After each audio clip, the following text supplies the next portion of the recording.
If I be the happiness, the peace, and the joy and the freedom that I think I'll have when I have those things, if I learn how to be that now, then I'll make choices and take actions that align with what that happy, peaceful, successful person does. I will be who I need to be that person.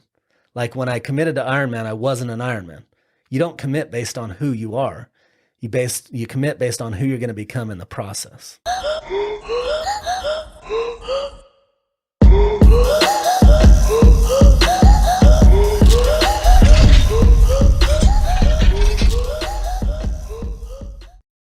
This episode is sponsored by Southern Utah Safe and Vault.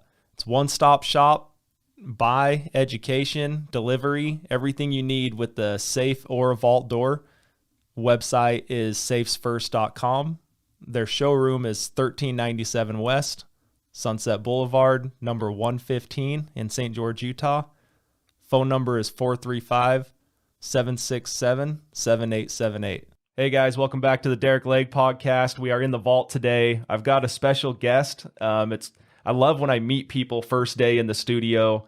So I don't have a huge past relationship with our guest today, but one of my very good friends, Tyson, who's been on the podcast a handful of times, has maybe bragged isn't the right word, but he's told me and informed me about our guest today multiple times for years and years. So I'm excited to have him on today. He's got a huge thing that we're going to try and cram into, an hour and a half. So this might be one you don't drive to. This might be one you sit down and have a notepad to.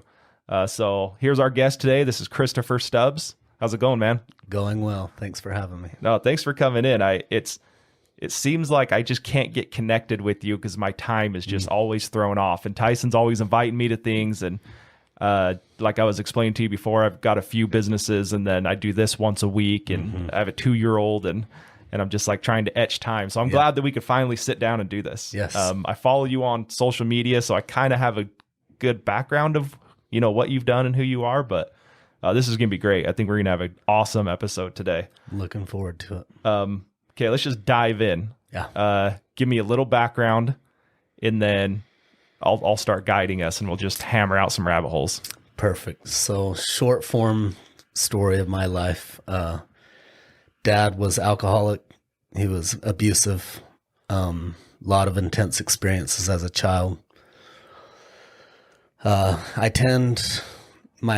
I first did was took on the role of a nurturer, a gentle guy, kind of a chameleon, adapt to my surroundings, became very, very aware. I developed some of my spiritual gifts actually through that to be like, I can oftentimes almost read minds. Since then, I've studied body language and a lot of things, but there's an intuitive spidey sense that we all have that I developed very well young. It's kind of like you better be hypersensitive and aware of what people's emotional state is and what's going on for them, because shit could hit the fan at any moment. Yeah. So there was a lot of shit that hit the fan in those days. And so then I run away when I'm 14. And that's a whole story in and of itself that we won't want to dive too far into, or we'll lead up this podcast. But I'm 14 years old, no license, drive from southern Utah to Phoenix, Arizona to find my dad in an old truck that may or may not make it, with rusted out floorboards in the middle of the winter with no heater, freezing my ass off. Jeez. 14 years old, worried I'm going to get pulled over and go to juvie because I don't have a license and I just ran away and all the things. Siphoning gas from random vehicles along the way because I don't have any money. Right. And find my dad, live with him for about a month, and just like, I can't do this. This guy is just too negative, too heavy, too drunk all the time. So I call around and find a family to take me in southern Utah. And it was an LDS family that had a large family of their own, and they took in strays here and there. So I lived with them while I finished high school. And I was very active in high school, very social, very athletic, and just had a great 4 years. It was the first time I had a stable family environment and a stable social environment, and it was wonderful. And then right out of high school, very ambitious, and launched a construction company. Ran that through my 20s. and became pretty well to do, became very successful in construction. Just through, when I started it, I was an idiot. I knew nothing. The only thing I had was stubbornness, Right. a killer work ethic, and the ability to adapt. Aside from that, everything had to be learned the hard way. So I get married in my early 20s, have a couple of kids, go through major, major heartache in my late 20s, big divorce, end up with a gun in my throat. And prior to that, my whole attitude was be positive, find the gold in any situation, work harder than anyone else, and just be positive. No matter what, be positive and just put your head down and plow. Life is what it is. Yeah. And that served me well. But what I've found now, looking back, having been in, studying so many things for so long around psychology and body language and communication skills and relationships, essentially, my parents modeled for me a lot of what doesn't work in life. And then however much I resisted and judged my parents and wanted to not be like them, later on it became aware that we are all playing out dynamics of our parents, and that I was playing out many of their dynamics in all aspects, like money. Like nowadays I make way more money, way more easier in way less time, having way more fun, versus back then I make more money now than I made then. Right. Back then I had to have 65 employees and, millions and millions of dollars worth of equipment and tens of millions of dollars worth of contracts, working 20-hour days, Right. 5, 6, 7 days a week to make a fraction of what I make now, where I typically work maybe 4 to 6 hours a day now and make 4 to 10 times what I made then. Right. And so, yeah, it was beautiful. I had a positive attitude. It was beautiful. I had that kind of grit, that kind of follow through, that kind of determination and work ethic. But over the years, I learned that those weren't the only keys to, there were other ingredients that could make it a lot funner and a lot easier. Right. And that's just in the money world. Now you talk relationships. What are the dynamics that actually make a relationship fun and fulfilling and enjoyable and easeful and all the things that make it wonderful? Because, pretty much whether it was my parents were in a religious cult, so spiritually, I didn't learn good things. Their relationship was about as toxic as it gets. So I didn't learn how to do good relationships. We were broke as can be. So I didn't learn money from them. I learned the opposite. I learned how to not do it. Right. And then health would be medium, probably the strongest suit, because we ate good home, garden grown, the good stuff in general. But even that was maybe a level medium versus what I've learned about health since. So, late 20s, go through a divorce, try drinking myself to death. When that doesn't work, put a gun in my throat, and came as close as I ever came. Because I thought I wanted to die every time life got rough from about age 7. I started telling my mom about age 7, hey, I want to die. And so when life was good, I was just happy, jolly guy. When life was rough, my first thought was blow my brains out. And at 29, I came as close as you get to that. And then the next morning, I hired my first life coach, and the rest is history. So I'm 46 now, about 17 years, I guess that makes it. I have traveled to work with shaman in the Amazon. I have done, countless years of working with shaman.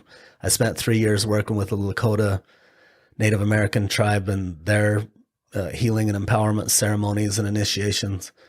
Been studying rites of passage for a lot of years. Like I said, psychology, communication skills, all those things, and then a lot with business. So after I made some huge transformations, really cleaning up my childhood, what I realized through that divorce was I was going to keep struggling and having life hit me hard like that if I didn't remove some of the rocks from my backpack, if I didn't go in and clear out the positivity wasn't going to deliver me alone, that I had to go in and clear out the shit I was carrying with me from my past. And that if I didn't do that, yeah, I could keep getting stronger to lug that 100-pound backpack up that steep mountain of life. Or I could also start removing rocks. And so I dove in and started removing rocks. Is one easier than the other? I'm always an and both guy about everything. Like I want my cake and I want to eat it and I want the other food too. I want to taste everything. I want to experience everything. So I don't say like just remove the rocks. I say get strong. You know, kind of like, you know, there's some sort of a prayer or mantra or whatever it is, or a meme or a quote. It says something like, you know, don't pray for your life to get easier, pray to get stronger so you can handle it, basically. But I'm both. Like, okay, how do we make it easier? And how do I get stronger? Why not make it the best it can be by approaching all angles? So kind of what you touched on is, so do you think that you had to get to that point of having that strength with the rocks, then start removing them? Yeah. You know what I mean? Like, can you remove the rocks too early? I don't think you can move it too early, but I don't think you will remove them until you're ready. And the readiness, I believe, comes when it's essentially when the pain of your current situation becomes greater than your fear of change, you will change. And so you've got two options. Let life get so damn painful that you'll finally make the change. Or lower your resistance to change. And this ties to the comfort zone conversation. Like all growth happens outside the comfort zone. Right. If you go into spirituality, they talk about surrender.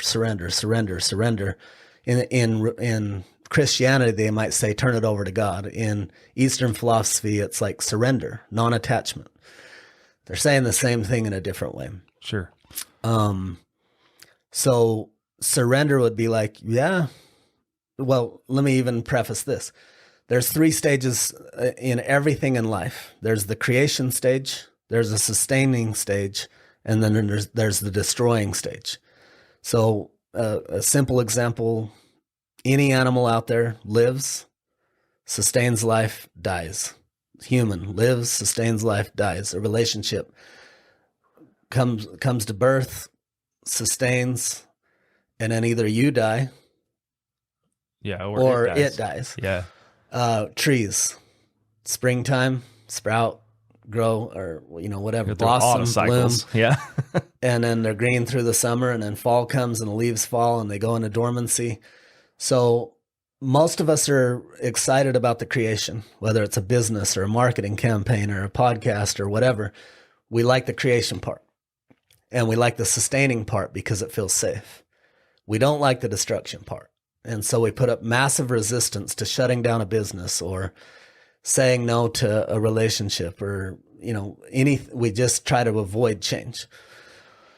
And so that ties to this phenomenon of suffering through life by not waiting till the pain's big enough that we'll make the change, instead of just being, if we lower, like, cool, I am not adverse to change. My well-being and peace is something I've learned how to innately carry with me as I become more and more sovereign. And through that, I'm not adverse to change. If my bank account goes up, I'm not too excited. If it goes down, I'm not too scared. If my relationship's going through challenges, I don't fall apart. I'm rooted in who I am and where I'm going and what my purpose is, and in my connection with source, whatever that may be for you. So that's what kind of the early understandings of what sovereignty is that my well-being is no longer contingent Right.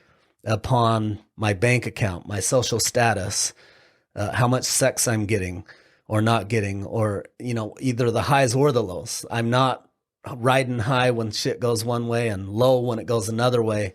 I still have ups and downs, but it's more stable because I'm more stable internally on a mental, emotional level. Yeah. So everything happening around you doesn't change where your balance is. Right. Love it. You're more capable of navigating whatever arrives because you quit praying for life to be easy. And in the embracing of, it's like embrace the suck. Right. Is a common quote out there. There's a lot of hard things I've done that have helped me get different initiations or embody some of these things. Like I've done multiple full Ironman races, and I did a 65-day juice fast. And, I was buried alive, breathing through a tube on 2 doses of ayahuasca. And just a lot of very, very intense things. Vision questing with the Lakotas, where they put you out on the mountain with no food or water for 2 to 4 days. You might be in the blazing sun with no escape. One of those, I got bit by a brown recluse right here on my forearm, and it almost killed me. Jeez. And just so many hard things that I went through that were chosen hard things. And a lot of people ask me, like, why would you put yourself through that? And there's a power like David Goggins or some of these guys where when you choose consciously hard things, you develop the ability to navigate hard things. And then when life delivers hard things, one, because you're not in resistance to hard things, you're less likely to have them happen to you. And then when hard things do happen, because they do happen, no matter what age, no matter how conscious, no matter what you do, people you love are going to die. Shit you love is going to go away. Money's going to come and go. House is going to come and go. Cars are going to get crashed. People are going to die. Bad shit happens. That's life. I've said recently the motto of the sovereign man is, it is what it is. And we kind of use that loosely, but on a deep spiritual level and mental level, the more we embody that, yeah, I'm really getting kicked in the nuts right now by life. Or Mike Tyson, everyone has a plan till they get punched in the face. Well, life punches us in the face sometimes. And do you fall apart? Do you lose your center? Do you lose your power? Do you forget who you are? Were you lost in it fitting the way it used to be? Or are you able to go, oh, I just got punched in the face. I'm pretty rocked right now. Okay, what do I do now? How do I come back, get in power, and stay in this fight? It's basically like practicing, right? So you're putting yourself in that situation to know how to react and what to react to. When I was just maybe early 20s, I just turned 34. So early 20s, I had the thought of like, man, things are going wrong and I don't know what to do. Mm-hmm. And I started realizing that it's not going to be perfect. Everything's not going to go as planned.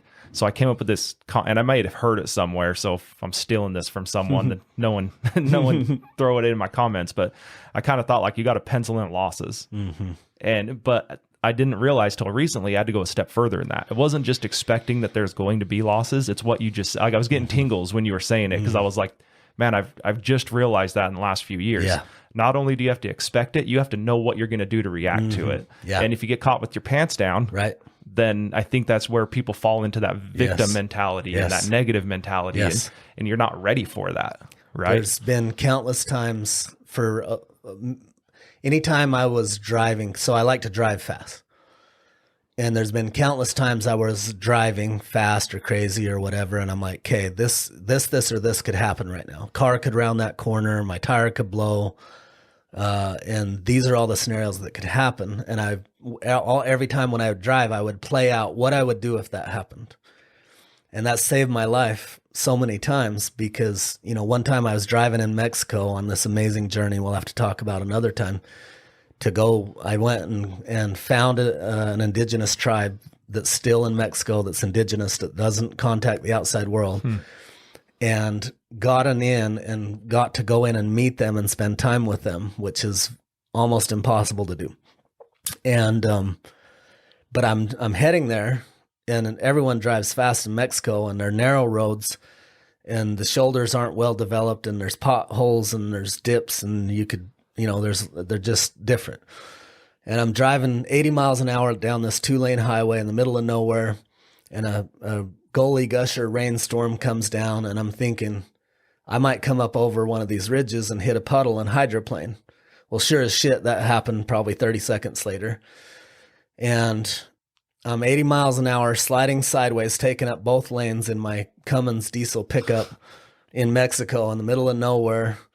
And there's a car heading right towards me in the other lane, going to T-bone me. But I'd already played out that scenario so many times of okay, exactly perfect pressure on the brakes, perfect amount of cranking the wheel into it.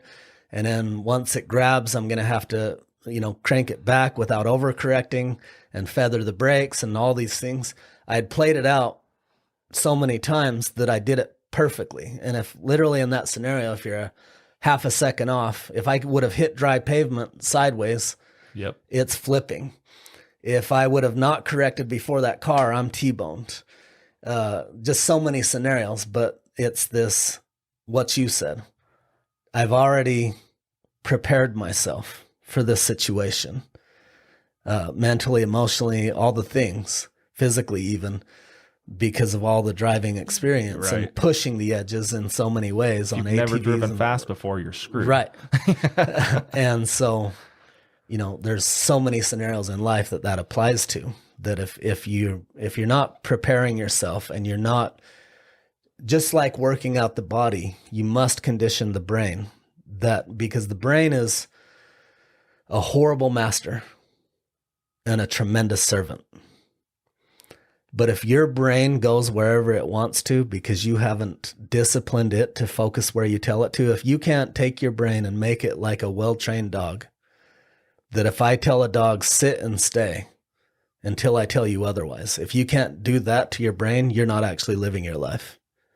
You're living whatever. If you think of your brain as not the generator of thought, but like the receiver on your radio in your car, it receives whatever frequency you're vibrating at. It's receiving the message of that frequency. A very low frequency, the lowest might sound something like, "You're a worthless piece of shit. The world would be better off without you. Who the fuck do you think you are? You should kill yourself," right? That's the frequency. When we get low, low, low, that's what many of us hear. A little higher, man, life sucks, and you're probably not cut out for this. This is as good as it's going to get. And a little higher, like, yeah, life's good and life's bad, but hey, that is what it is. And a little higher might be like, yeah, life's amazing with a few road bumps here and there, but hey, we got this. And then if we went to the highest level, it'd be pure bliss and joy and peace and passion and purpose and prosperity and love and intimacy, right? Like all that's available, heaven and hell on earth. And we vary on what radio station we're dialed into, and whatever state of being we're embodying at that given moment is the thoughts or the radio station we're dialed into, right? And so one, knowing how to reliably turn the radio station when you don't like the result you're getting is critical.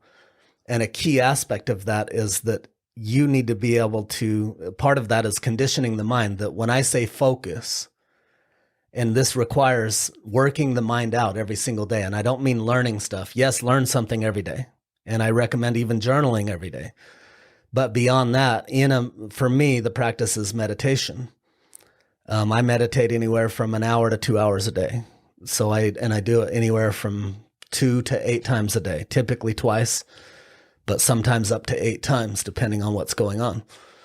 But a key part of the meditation isn't just getting into stillness, isn't just being peaceful and still and calm and whatever. But most people struggle with meditation because that first part of how do I shut off the thoughts? Well, when you give the mind something else to focus on, whether it's body sensations or breath or a mantra or, God or Jesus or a deity or whatever it is for you. Like I don't care what anyone's beliefs are. I support them all. And I love truth wherever it comes from. But you have to give your mind something to focus on and develop the ability to require it to stay focused on that, and then watch the thoughts come in and then choose not to focus on them and keep redirecting the focus here. That's the best workout of the mind, because it's beyond getting information. It's actually tapping into source where you can access all information. And it's not just from someone else's perspective, and it's not just from your past. It's directly from source. But in the process, you're raising upper limits, you're clearing out old samskaras or old traumas, stories, beliefs, limitations, and you're developing mastery over the mind versus it mastering over you. Yeah. Let me back up to a couple things. I wrote a few notes down. You're talking about businesses and how it affects relationships. Mm-hmm. It seems like, including, this is kind of a selfish question because it's my question to you. When I meet people and I'm this guy, I have such a driven business. It used to control my life. Mm-hmm. My son has changed to where I have another, and that sounded bad against my wife. That's not what I meant. My wife and I are both really busy, but when my son came, it was like, okay, I need to start being done as close to 6 as I can so I can go spend an hour or two with him before bedtime. Like my wife's out of town right now, so I've had him for the last 4 days. And honestly, like yesterday, so he goes to daycare a couple of the days, and then I had him a couple of days. Yeah. And yesterday he was in daycare, and we have to pick him up before like 7:30, I think is what it is. And like 4:30 rolls around, I had finished everything I needed to do for the day. And I was like, I'm gonna go pick him up. You know, I missed him. I started feeling like, man, I could go get him right now and spend some time with him. And so I just went over and they don't care when we pick him up, right? So I just went and got him and took him home, and we hung out all night. And I was just like, I've always been like, 3 years ago, I'd have went back to my store. I would have made phone calls. I would have been putting stuff on social media. I would have been doing something else. Yeah. And so it's kind of making that shift for me. But what is that, do you think? And is it healthy or unhealthy that people are so driven? And let me back up a little again. So I think for me, I had to be that way to get to where I am now. But I think being able to pivot is also part of it. Yeah. So, so what are your thoughts on that? Because it seems like majority of big business owners I know, that's how they are. Yeah. So, it's similar to what I said when I was working 20 hours a day, 5 to 7 days a week, right? When I started to dissect that, there's a lot of psychology behind it. There's some level of proving to yourself and others that you're somebody. Like at some point I felt like I was. So have you read the book, The Big Leap? I have not. An amazing book by Gay Hendricks. Highly recommend it to everybody. Talks about two major concepts. One is called the zone of genius, which is just paramount to creating a life that you love, where you thrive in more than any other way you could approach it. And then another concept called the upper limits, which is essentially like there's a thermostat on how much joy, love, and success you can handle before you subconsciously sabotage, and how to overcome that and raise the limit, raise your thermostat to handle more and more good things in your life. So a quote we use often is, how good can you stand it? Because subconsciously that thermostat was set when we were young, based on how well our needs were met or not met.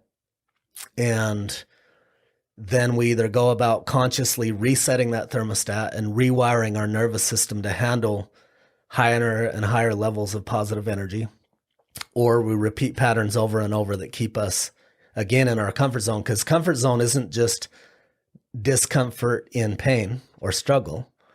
It's also discomfort in having it be too good.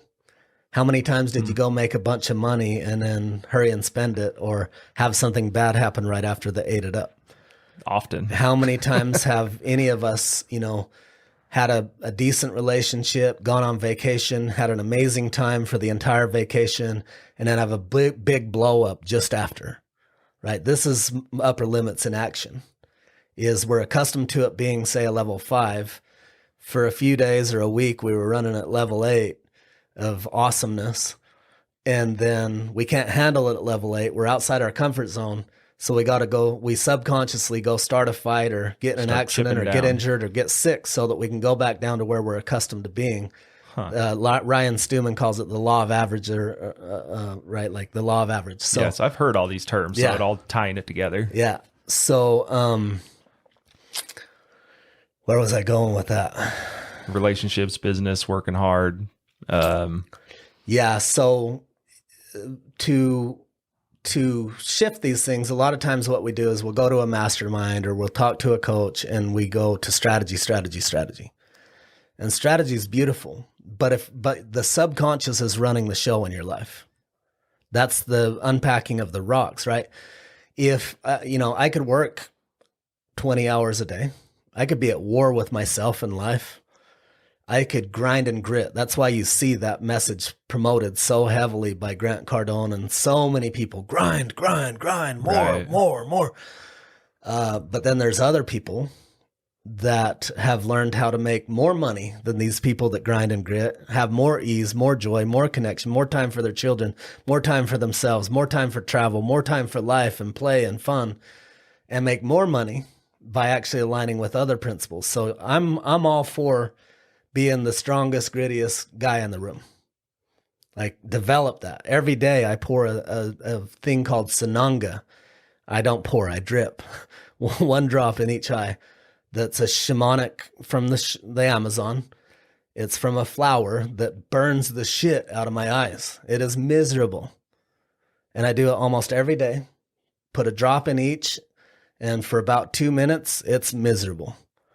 But it keeps me sharp. It keeps me on that cutting edge of being able to handle hard things. And I do other things, meditations and workouts and all kinds of things, climb really hard mountains and Ironman stuff and all the things to keep that edge. But so it's probably a good time to talk a little bit about 4 rites of passage. There's many rites of passage. When every culture in the history of mankind has had initiations or rites of passage when a boy passes from boyhood to manhood. And but in Western culture, we don't have that. Yeah, I was just gonna say, what do we have? You got like a 50% divorce rate, at least. Yeah. Many of us were raised by single moms who over-coddled and nurtured us. Most of our mental, emotional needs weren't met as children. Our thermostat was set pretty low. We developed all kinds of personality traits to cope and survive versus to thrive. Video games, TV, learned a lot from our friends at school that were also, misinformation from social conditioning. There was just a lot of limitations, and we didn't, how many men have never gone camping or never gone hunting or don't even know where food, never grown food or a garden or learned survival skills or almost all martial arts or all the things, right? And so there's many ways that initiations and rites of passage take place, but to make it simple, let's talk about a format that's been taught out there of lover, warrior, magician, king. Okay. So the lover initiation, and to keep it short, I could go on for an hour or a day on each one of these, or days maybe. But lover initiation is essentially, if you don't cultivate a relationship with try not to be too esoteric. Like the esoteric version would be with the divine masculine, divine feminine, the divine just overall, or with God, or with source, or with the divine within. You could say it that way. Christian terms, if you don't cultivate a relationship with God, and the reason why I hesitate a little to say that is because there's a lot of conditioning of what that means. Go to church on Sunday and read the scriptures is what is traditionally. But most of the people I know that go to church on Sunday and read scriptures don't actually feel deeply connected with God. They feel maybe a little bit of feeling if they go to a temple. Maybe sometimes they're washed over with what they call the Holy Ghost or the Spirit. But I believe we're meant to be, not meant, but that we would be best served to be walking in that feeling, maybe the peak spiritual states that most people have had, What if we walked in that all the time? Yeah. While we also still had that warrior grit to go do hard things. Like when there were other people, big names in the podcast world, the coaching world, that many people will know that I won't mention their names. We were doing Ironman at the same time. They were doing war with self while doing it. Their head talk in themselves. A quick side note, basically the voices of your parents become the voices in your head. So when you hear these men's leaders that are like, don't be a pussy, do the fucking work. And my body, I've got a torn meniscus and 3 compressed vertebrae and adrenal fatigue. And guess what? I still got up and did the fucking work because I'm a man. Right. Right. Be a warrior. Don't be a pussy because we're lions. It's fucking awesome that they have that level of grit. I honor that. And what if you didn't have to be at war with yourself and life? And a part of true empowerment is essentially reparenting yourself. Your parents didn't meet your needs. You didn't get the right level of love. You didn't get the right level of attention. You didn't get the right level of boundaries and firmness and responsibilities and guidance and support. And so you took on all these unhealthy patterns, all of us. So part of unpacking that backpack, because we're going down a rabbit hole and I can't remember where we were. So if you can bring us back at some point, is this reparenting ourselves and meeting all the needs we didn't have met. So we quit seeking to have it met by our partner. Okay. Whether it's a business partner, a lover, that part of sovereignty is, so there's 3 stages of relationships. I go down so many rabbit holes. You're good. It's hard to dial in. I'm going to bring us back to lover. Thank you. There's codependent, which is the most common form of relationship. Probably 90% of relationships are high codependent. The second stage is independent, which is either like, fuck it, I'm not going to do relationships. I'm just going to be by myself because it's too hard and that don't work. Or I'm sick of relating with you in this codependency, so I'm going to be single for a while till I get lonely, and then I'm going to jump in with someone else and do codependence again. And it's modeled for us in every movie in the world and every song. Yeah. You complete me. Soulmates. You're my better half, and I'm not happy when I don't have you. That's codependency. So it's believed to be normal, and that's even portrayed as beautiful, like, oh my gosh, the love. That's not actually love. That's codependence. And it sets you up for an entanglement, not a relationship. But then independence doesn't deliver you either, because so much more can be created together than individually. Although seasons of codependence can teach us stuff, seasons of independence can teach us stuff, but the holy grail is interdependence. Let's say I'm very successful in business, you're successful in business, I have a certain skill set, you have a certain skill set, we combine those and partner, we can do so much more together than alone. That would be interdependence. And then in a romantic scenario, she's totally happy on her own, solo or together. Same for me. Together, what's available there is just magic beyond what most people even know exists. Because we've been sold, find the one and you'll live happily ever after. Right. So the challenge with this codependence, and back to the lover initiation, is that if we don't develop a relationship with source that brings us a sense of wholeness, where we remember who we really are and who we were before we got damaged, before all the bad shit that happened and all the personas we took on and all the limiting patterns and beliefs and stories about money, life, sex, relationship, business, all the things. When you came in, you were perfect. When your child came in, was he not perfect and beautiful? He literally has more to teach you. My children have more to teach me than I have to teach them. Yeah. My main job is to provide a safe environment so that they can have a regulated nervous system, to know that they're loved and whole, and to allow them to cultivate their expression versus what we've been conditioned mostly is shape and mold them to fit your beliefs, and so that they'll be a mini you. Right. Instead of who is this child and how did I just create a safe boundary and container for them to be who they are, not try to make them into mini me's. And so lover initiation is essentially, if you haven't integrated in the lover initiation, the only way the average man knows how to connect with divinity is to have sex. And so they're seeking God through sex subconsciously. Because if you think about it, when you have intimate, deep, meaningful sex with your lover, after that, don't you feel peaceful, happy, connected, joyous, fulfilled, magic? It's like, it's essentially, seek ye first the kingdom of heaven, all else will be added. Happiness is the object and design of our existence. Men are that they might have joy. Be still and know that I am God.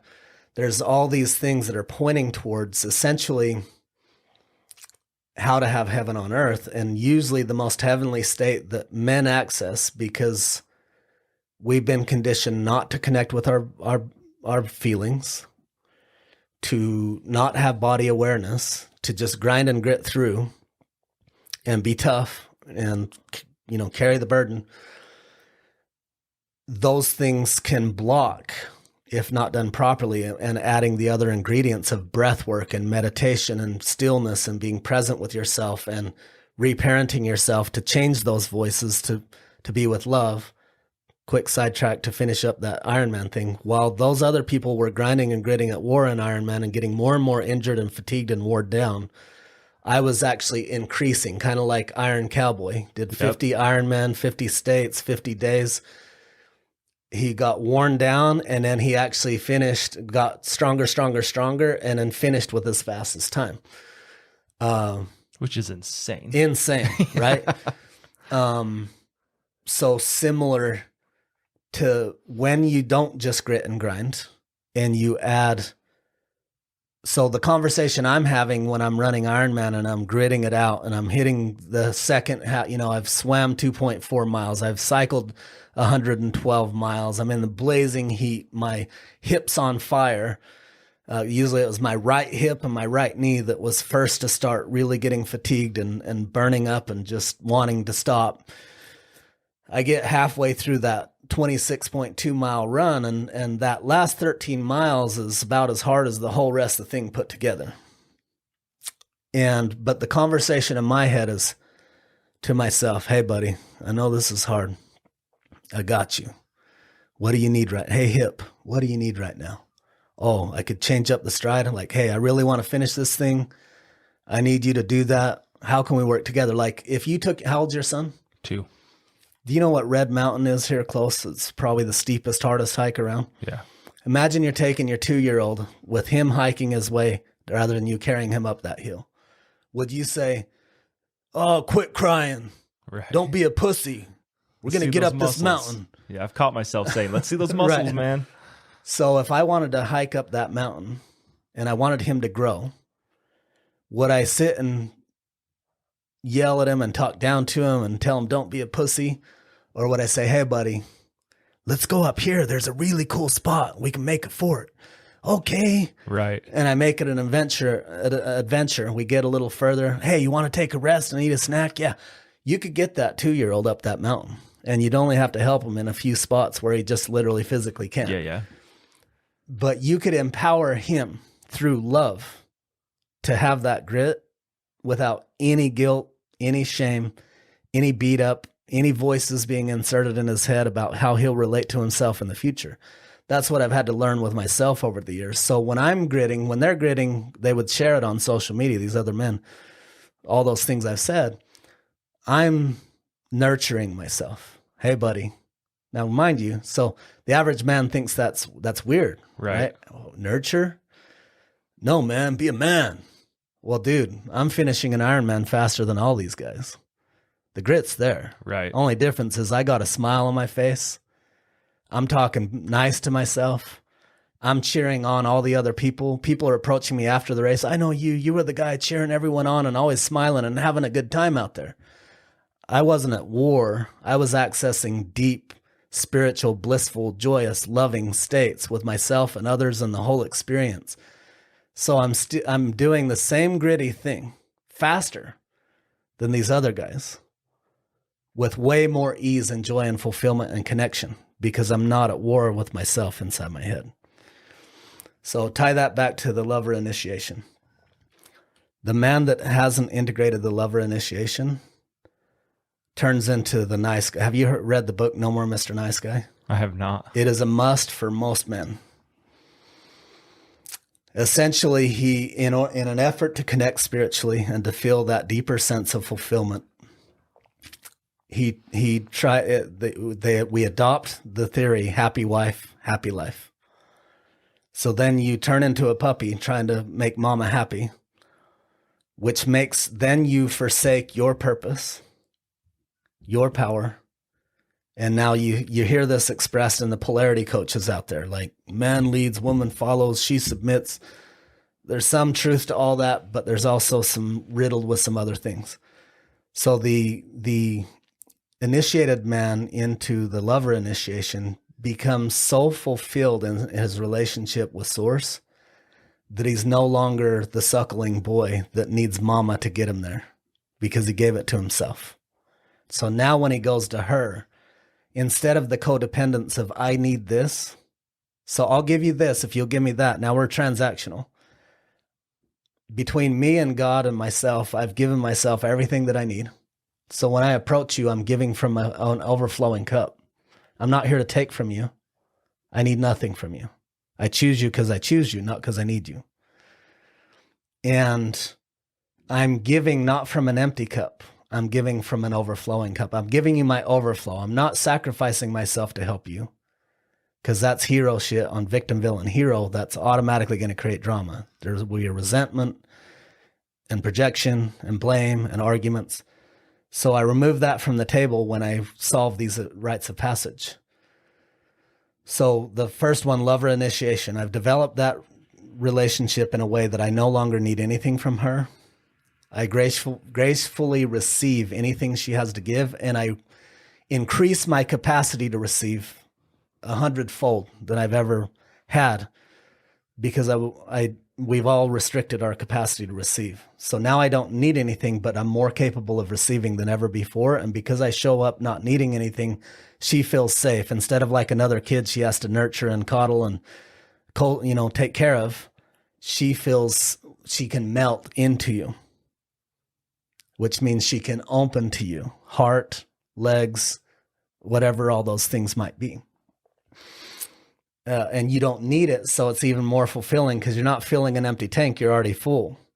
So it's like the cherry on top, not the cake or the ice cream. So that's the lover, a basic version of the lover initiation. Now you got the warrior. Warrior, what would he do if we were tribal? He would hunt. He would protect against outside invaders, animals, people, whatever. So it's provide and protect. But the integrated sovereign man must provide and protect beyond money and shelter and beating up a dude if needs be. Or whoever, whatever, or, fending off wild animals. Yeah. Nowadays, we need to be more subtle in our providing and protecting. How do I provide an environment for my wife and children that helps them have a regulated nervous system? How do I protect them from my own internal rage that I haven't dealt with when I get triggered and I start yelling and calling names and slamming doors? How do I protect them from all the unhealthy patterns I took on in my childhood? How do I protect them from toxic people or people that are operating in an unhealthy way? There's so many things to provide and protect. How do I provide safety? How do I provide calm and harmony? And a lot of that's about getting myself into sovereignty to truly be the highest level of provider and protector, not just, I got guns and I can beat a dude up and I make money. Right. And then you can take that warrior into like, what if you didn't have to go hunt all day, every day, but you created automated systems like a thing that captured fish while you're sleeping, right? So that we can do that in marketing, right? So we can bring home the buffalo, bring home the bacon, bring home the food, provide the shelter, and provide all these more subtle things by developing in our warrior aspects the ability to make money and more of it, raising our upper limits, with automated systems where we have more and more time that we're not just off grinding 24 hours a day. The less we work, the better, while providing more value than ever. Still providing max value, but we got smart, and instead of hunting all day, every day, we put systems in place. Yeah. So we need to develop the skill sets, mindsets, and environments that cultivate our business capacities. So that's a brief on the warrior. Now you've got the magician. The magician helps the warrior to not have to grind and grit all the time, because the magician learns how to do it with magic. You start bringing in law of attraction and the secret. And now there's some woo-woo weird shit about that. Like, no, I'm not just going to sit here and visualize and it's magically going to appear. But the key here is we've been sold that you do, then you have, then you be. If I work really hard, I'll make a bunch of money. I'll have the nice house, the nice car, and the hot wife, and then I'll be happy, peaceful, and fulfilled. Well, that's a lie. Yeah. If that was the truth, I'd shut it down. I got exactly. that. The reality is whatever state of being I embody as my norm and reintegrate as my new upper limit, from that higher frequency, back to the radio station thing, I then think and take action according to, like, if I be the happiness, the peace, and the joy and the freedom that I think I'll have when I have those things, if I learn how to be that now, then I'll make choices and take actions that align with what that happy, peaceful, successful person does. I will be who I need to be that person. Like when I committed to Ironman, I wasn't an Ironman. You don't commit based on who you are. You commit based on who you're going to become in the process. And so as I learn how to be an Ironman, I become an Ironman. As I learn how to be a happy, peaceful, fulfilled, prosperous person, then I take actions accordingly, which actually means working less, having way higher leverage things that you do, and having way more fun and joy and adventure, which actually fuels the creativity and the inspiration that makes it so you have more success with greater ease and less time. So that's what the magician does, is brings in the magic to make it so that I don't have to grind all the time. That's a piece that most of these warrior type guys are missing. Between the lover initiation and the magician initiation, they're really solid on the warrior. Yeah. But they're basically calling on a sledgehammer as their only tool, instead of like all the other thing. You might need a finish hammer at sometimes, right? Yeah, yeah. And so you've got, warrior, lover, magician, and then there's king. The king automatically happens as you embody fully all these others. Now you can be a divine king, not beat my chest and claim the alpha position and roll over as a tyrant, yelling in your face like a drill sergeant. As more like love, and it's essentially boils down to unconditional love, impeccable integrity for self and others, which is a whole nother conversation. But as we integrate these first three, we then move into kingship, not because we declared it, not because we went warrior. Like most of them think that because they're a strong warrior, they're automatically a king. Right. Until you've integrated these others, you're more like the drunk son of the king that had to take over at a young age because the king died, and you're a tyrant, versus the one who truly developed the virtues that allow you to be the greatest warrior, do the hardest things, be the soft, gentle one who's emotionally intelligent, present, and available, be the one who's connected with source in whatever ways work for you, and be the one that's learned how to create in the most efficient ways instead of just the sledgehammer. Now you move into the sovereign king. Yeah, I'm just thinking of movies that are that way, and the first thing that came up is Gladiator. Yeah. That's how I feel about that. It's like king dies, son goes in, tyrant. I mean, and it's interesting because I have a hard time drawing parallel lines with examples like that. Yeah. And there's something about you, and I'm sitting here listening to you, like I'm getting tingles the entire time. And I don't say that to float your boat. Yeah. And when you're saying stuff, I'm like, yeah, it's like this. Yeah, it's like this. And again, like I asked you that question about business and relationships because that's something I want to know. And I've noticed that, like you were saying, you've made money, you've got the house, you've got my wife's a smoke show. So like I've got the wife, I've got the new car. And I'm like, okay, like what now? Like where are we going now? That wasn't it. I thought that was it, but now where are we going? And so what you're saying, I'm like, man, I'm making those transitions the last like year of my life, or not even making them, but trying to figure out what that transition is, you know? So no, I appreciate everything you've said. I want to save some time to talk about, we've got about 22 minutes. Perfect. So let's talk about this event that you guys are doing. And I'll kind of just let you take it away. And if I got questions, I'll jump in. Perfect. So I run a men's group called the Men of Sovereignty. And it's probably the best iteration of my work after 18 years.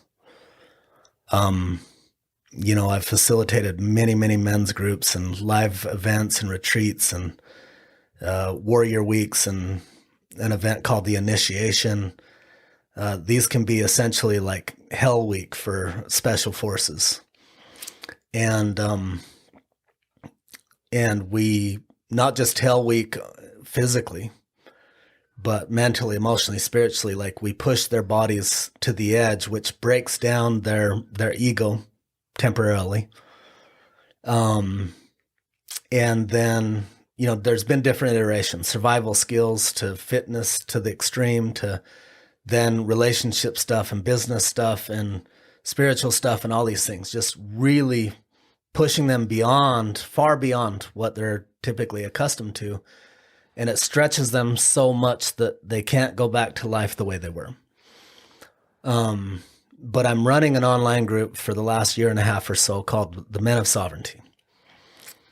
And it's a culmination of 18 years worth of pushing my own edges in every single way. And typically it's like a 4-cylinder engine, your health, your relationships, your spirituality, and finances. Kind of like you handle those 4, everything else works. And if you supercharge it, works a lot better, or turbocharge it. And, but if one of those cylinders is not firing well or not firing at all, timing's off. You might lose 50% power off of one cylinder being down. And so this ties right along with these initiations and rites of passage I'm talking about. You might be a killer warrior and making all the money and grinding it out and getting the fitness in and even meditating and doing the things. But if you're limited or restricted in any of the other areas, it's essentially like, how do we keep maxing out what can be extracted in each of these areas and get them all producing at the highest level, higher octane fuels, whatever it is. So Men of Sovereignty, we meet once a week, and it's just the most amazing space ever. Like, these men are gritty, they're successful businessmen, but they're also soft and gentle. They're emotionally intelligent. They cry, we laugh. So the average men's group, you'd never cry, not too much, maybe a little laughter, but mostly just strategy. Well, what about principles? Principles actually are true in any economy, any situation. Strategies change as the times change. Like, you can fix and flip a house and make money in a right season in the real estate market. But what's the principle behind it? Buy low, sell high. Yeah. So buy low, sell high is always true if you want to make money. Fix and flip houses is a strategy that's sometimes true. Well, most of these guys just talk strategies because they don't understand the principles beneath it. And then they don't understand the principle of removing the rocks and the other things, like all the things we've talked about today. So they accomplish awesome things, but it's limited. So Men of Sovereignty is amazing. Anyway, so we attended an event together that was someone else's called Live Your Magic. And it was powerful and beautiful. But there was only 10 of the Men of Sovereignty there, which is still you got a pack of wolves that are, and I call them wolves, not like in Little Red Riding Hood, Big Bad Wolf. I run a group called the Wolf Pack. And I decided on that because in Yellowstone, after killing off all the wolves and many years passed, they decided they needed to reinstate the wolves, and they reinstated them. And the positive impact it had is phenomenal. Like riverbanks were restored. What does that have to do with wolves? If wolves are gone and rabbits and things that wolves eat overpopulate, they eat all the vegetation, and then it rains, and then the riverbanks collapse, and you have mudslides, and then the grass isn't there for the deer to eat, and so they migrate somewhere else, and the elk and the moose go away, and then birds. So by reinstating the wolves, they got rabbits and birds and moose and elk and riverbanks, just insane to think that removing one species is very similar to what happened in the cartoon kids story, The Lion King, and the hyenas take over and it's a mess. That actually played out in Yellowstone National Park in relation to the wolves. So it's similar to the toxic man thing that people talk about. The wolves have been portrayed as the big bad wolf who tries to eat Little Red Riding Hood or the Three Pigs. But the reality is, when we kill off the wolves, it destroyed the ecosystem. And when we reinstated them, it brought it back into balance. And so there's an all-out assault on masculinity, in my opinion. I agree. And so I'm saying, no, let's not reinstate just the average man. Let's not reinstate, and it kind of, in American Sniper, his dad tells him, hey, there's wolves, there's sheep, and there's wolf dogs. Again, the wolves in that scenario are portrayed as the bad guys. And he says, we're not bullies, and we don't prey on the weak. We protect them. And so that's kind of the context I have of the wolves, is like, we don't prey on the weak. Put us in our natural habitat and give us what we need, and we're not going to come eat your cows and eat your kids or your grandma. Yeah. Or your pigs, right? But that we need to rise up as men into the highest level of man as collectively. There's been high-level men individually sometimes throughout the ages. I'm saying, no, let's get millions of us to rise up. You got political issues, don't like how the financial world's going and the political world's going. Buckminster Fuller said, to change something, don't fight against the existing system or thing. I'm paraphrasing. Create a new way that renders the old way outdated.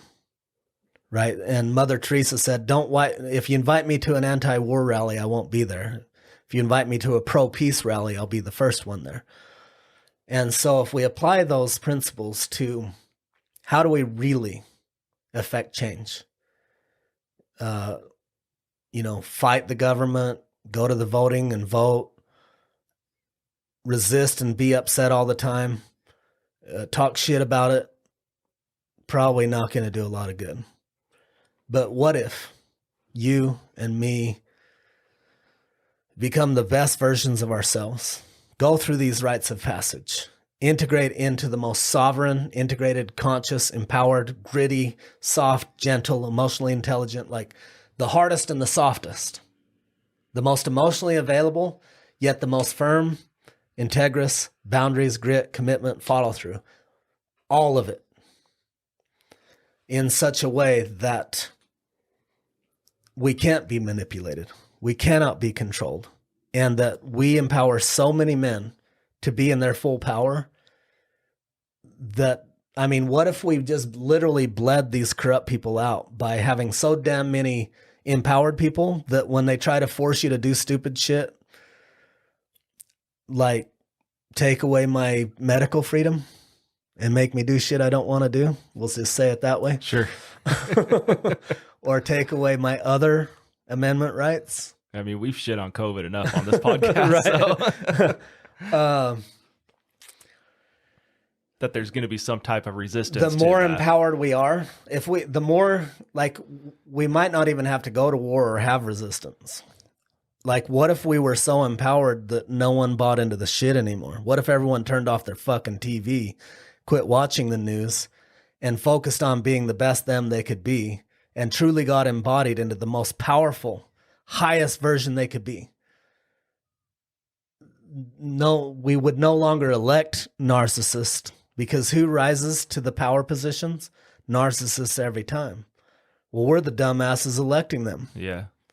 What if we filled the world with people that were in power and had addressed their shadow so that we literally just bled them out? We would never have to fire a shot. We would never have to throw a blow. Now, I'm willing to go to those places if we need to.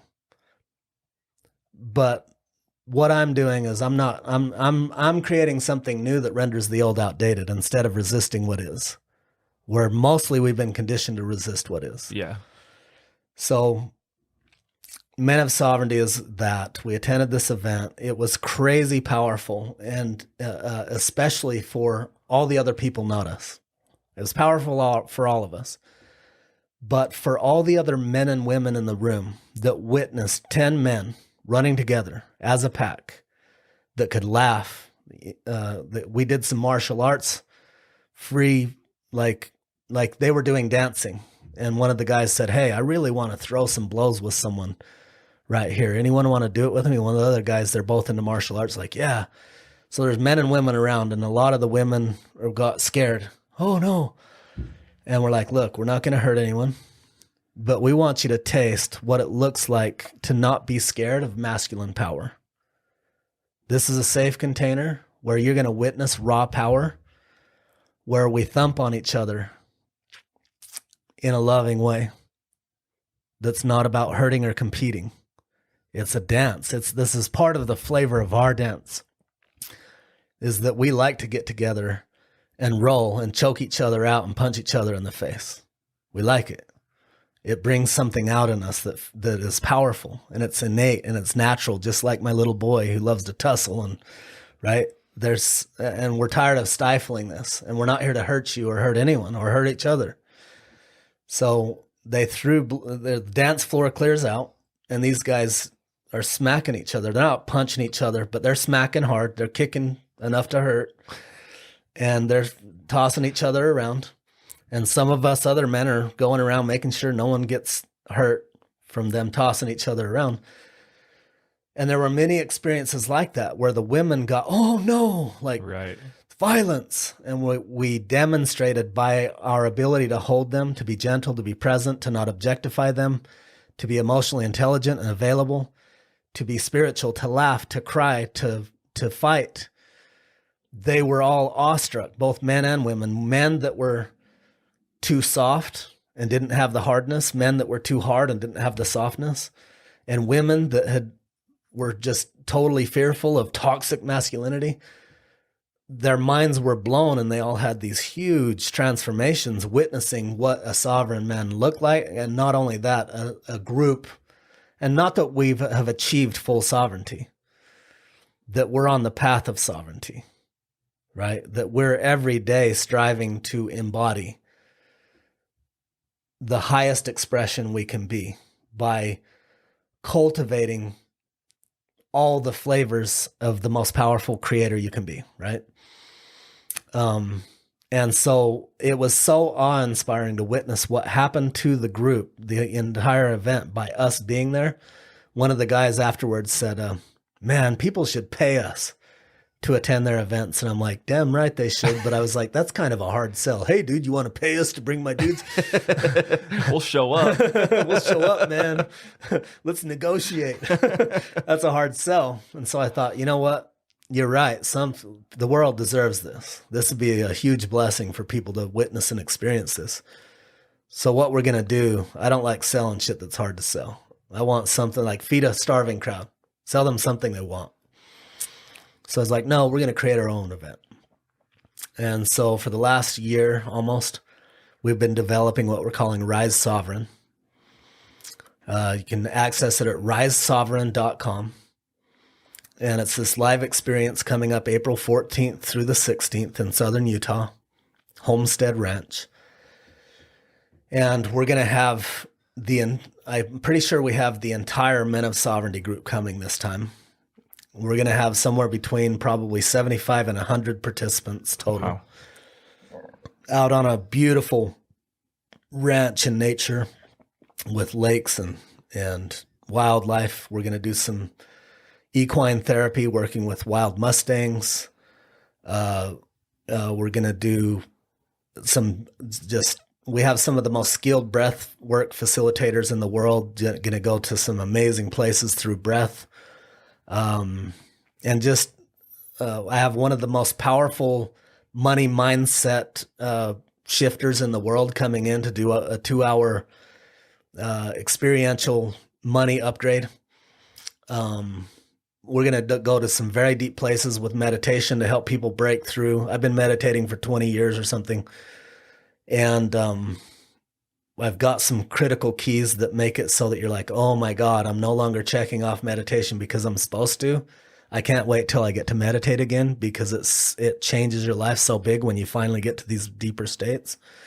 So we're going to be doing some stuff around that, and then just having a lot of fun. It's going to be amazing. So we decided to create that because we saw something so powerful happen at this other people's event. And then we decided we want it to be not for profit. We want it to be a movement. So we created a group on Facebook called Masculine and Feminine Harmony. Because if you look at some of the things we've talked about previously, like the magician traits, it's actually somewhat feminine. Like if you look at the creation of a baby, the sperm swims like hell, and there can be only one, kind of like what Highlander, right? There can be only one. But the egg, all it does is sit there and be. And it comes to it. So this is kind of the magician thing, is the magician knows how to draw to him clients and money by his state of being. That's kind of a feminine trait. It's receiving.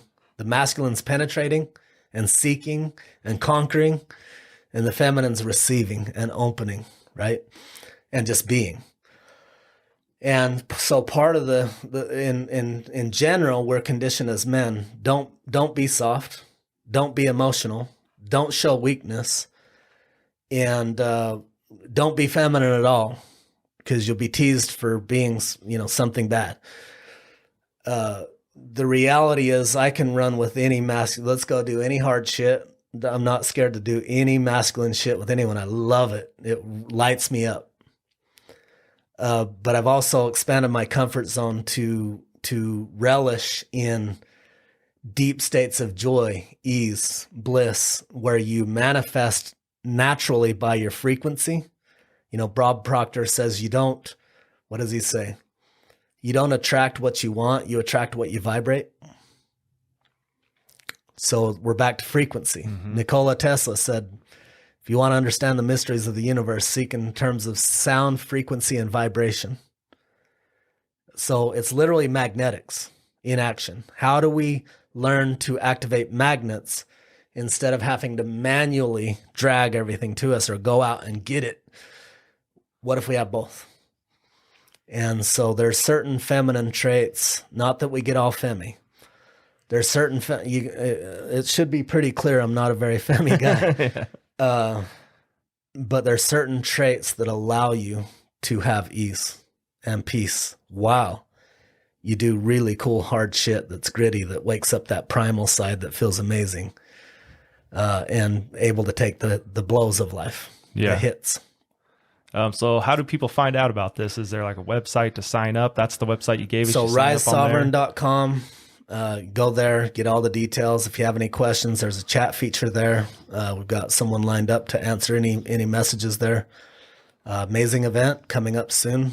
And it's not going to be as gritty as the flavor of this podcast, but there'll be a large group of men. It'll be probably, a good portion men and women. But men of sovereignty are going to be there in full.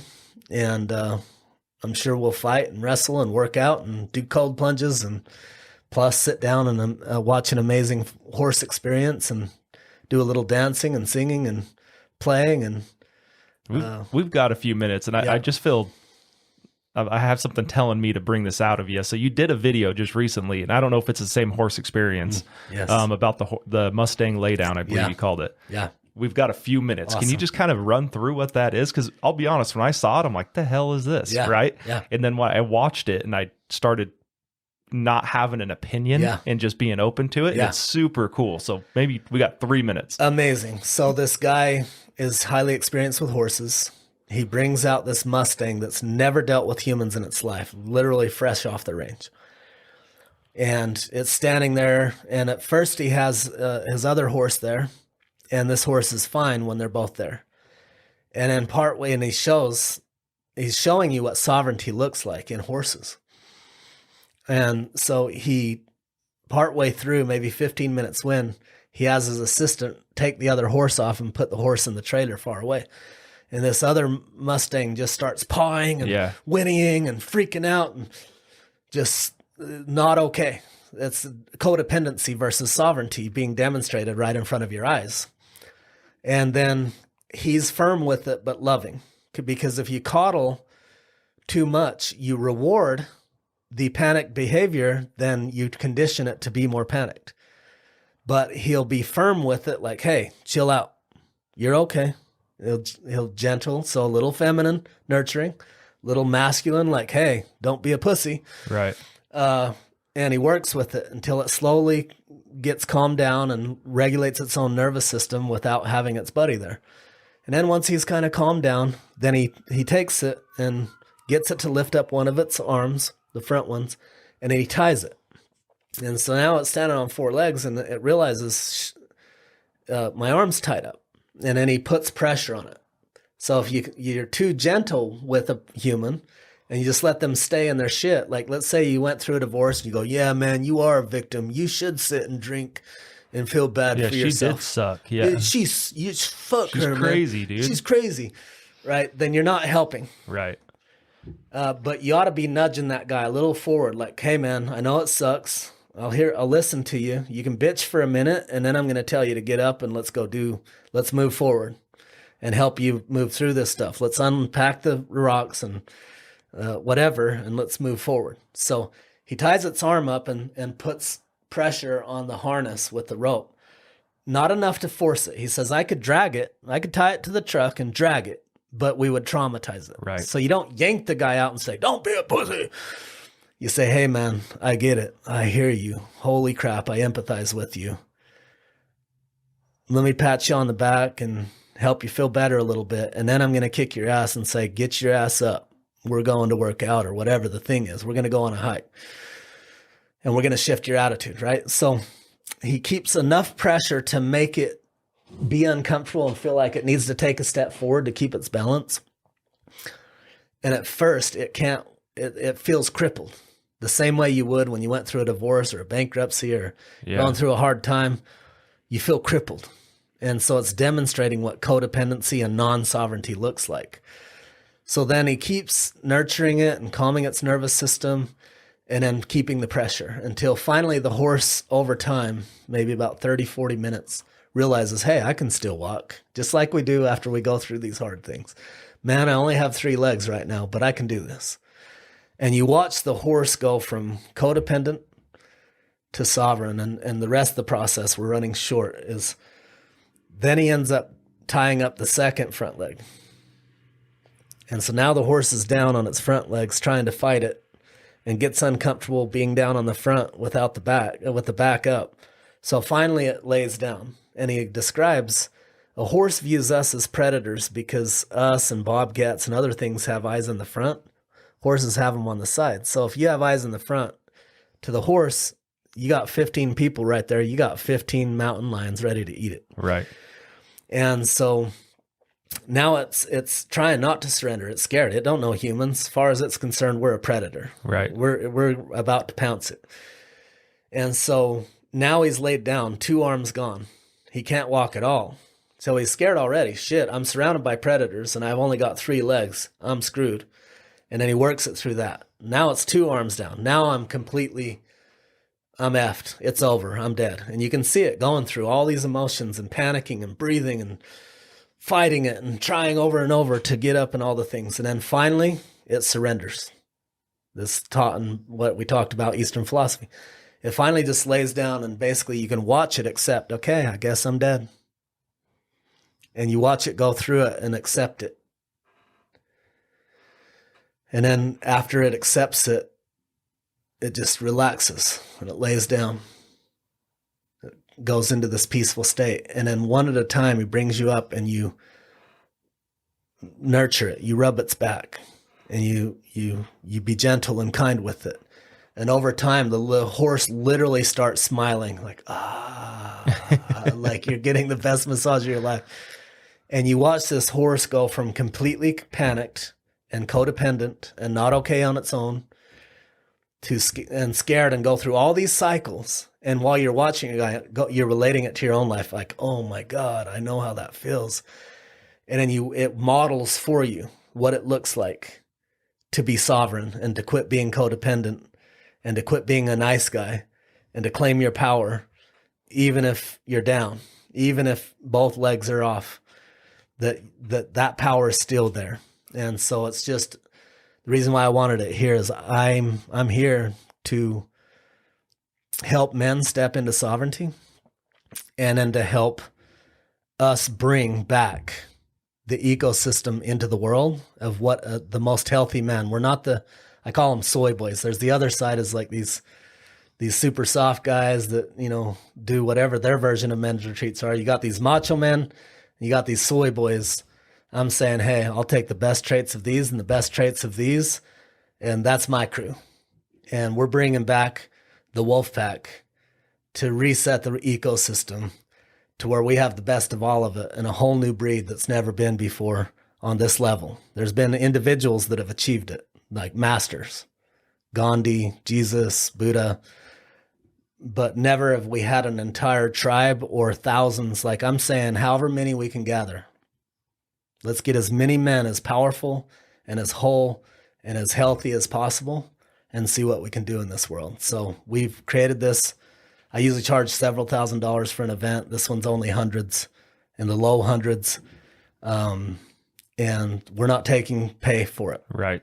All in a nonprofit, all the funds. If there's any excess funds, it'll go to fueling the movement, not to us. No pay to us. And so that's our desire, is to bring forth, reinstate the sovereign men into the world. It's more like in-state, because I don't think there's been many sovereign men in the world. And I'm calling it a new age. Love it, man. Dude, I love it. Seriously, thank you for taking some time and coming in today. I really enjoyed it. It's kind of pieced a lot together with me. As you're going through some of these things, I'm just drawing parallels to my own life. And like I was never good at that growing up, going through church and whatnot. You'd see the similarities and drawing the parallels. And I never understood it. I was just like, like I'm very black and white. I'm very straight line. Right. Yeah. And so I'm like, whatever, dude, if you think that's what it means, sure. I'll go on to the next class and believe that. Yeah. But when you're sitting there doing that, it was just, I don't know why, there's something about you. It's just easy for me to draw those lines. So I appreciate that. I know that if you're still here, let's see, we're just over an hour and 20 minutes in. You guys have definitely gained something. Please like and share, comment. We're going to have a ton of killer clips from this. So we're going to be all over social media with it, and we'll send all that stuff to you guys too. Awesome. So Thank you. Anyway, guys, if you're still here, appreciate you sticking around with us. That was episode 88, Christopher Stubbs. He's on every platform, pretty much. You can go out and search for him, find him, follow him. I would say if you're coming from the masculine side of things, I think it's easy to write off a lot of the things that you're bringing up. Yep. And so be open to it. Have an open mind to it. And if you can do that, there's no way you couldn't grow. Yeah. So anyway, guys, appreciate you being here, and we'll see you guys next week.